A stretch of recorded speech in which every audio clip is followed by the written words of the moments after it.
សួស្តីអ្នកទាំងអស់គ្នានេះជាវីដេអូដែលបង្ហាញអំពី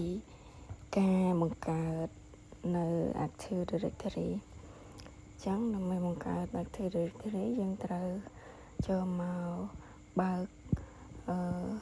Windows របស់យើងសិនត្រូវរងចាំឲ្យ Windows យើងដំណើរការសិនបន្ទាប់មកយើងចុច Alt Control Delete ដើម្បីបើកនៅ Windows របស់យើងហើយយើងក៏បញ្ចូល password តាមហ្នឹងទៅបន្ទាប់មកទៀតយើងបញ្ចូល password រួចហើយយើងរកចាំឲ្យវា open ម៉ាស៊ីនយើងសិនមកពេលវា load Server Manager យើងចូលទៅកាន់ add role and filter នេះបន្ទាប់មកទៀតយើងចុចទៅលើ install tab របស់យើងបន្ទាប់មកទៀតយើងចុច next ហើយយើងចុច next ទៀតហើយយើងយក Active Directory Domain Server ហើយ add filter ហើយយើង click next ទៀតបន្ទាប់មកយើង click install យើងរងចាំឲ្យការ install របស់យើងពេញយើង click close មកបន្ទាប់ពីយើង click close ហើយយើងខ្វែងវាចោលសិនមកហើយយើងចូលទៅកាន់ Windows របស់យើងបន្ទាប់មកយើងឃើញកន្លែង notification ហ្នឹងយើងយក promote ទៅដើម្បីយើង promote វាឲ្យទៅជា Active Directory ហើយយើង add new forest ហើយដាក់ឈ្មោះរបស់យើងមក e6.local ហ្នឹងមកបន្ទាប់មកយើងរងចាំវាសិនហើយពេលវាពេញយើងដាក់ password មកដាក់ password របស់យើង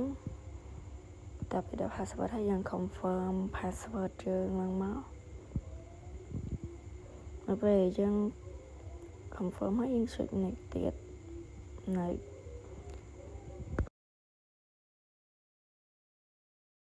បន្ទាប់មកយើងដាក់ឈ្មោះ e6 យើងមកហើយយើងចុច next ទៀតមករងចាំឲ្យវាពេញ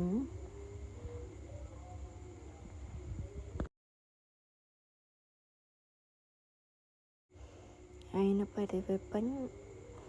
យើងចុច next ទៀតមក next ហើយ next ទៀតបន្ទាប់មកយើងរងចាំឲ្យវាពេញទៀតហើយយើង install វា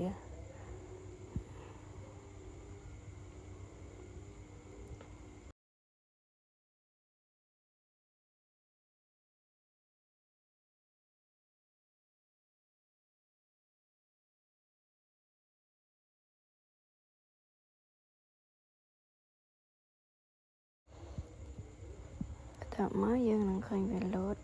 ហើយ sign out អញ្ចឹងយើងចុច close មកយើងចុច close ទៀតហើយយើងរងចាំឲ្យវា sign out សិនមកបន្ទាប់ពីវា sign out ហើយយើងនឹង sign in វាវិញយើងរងចាំឲ្យវា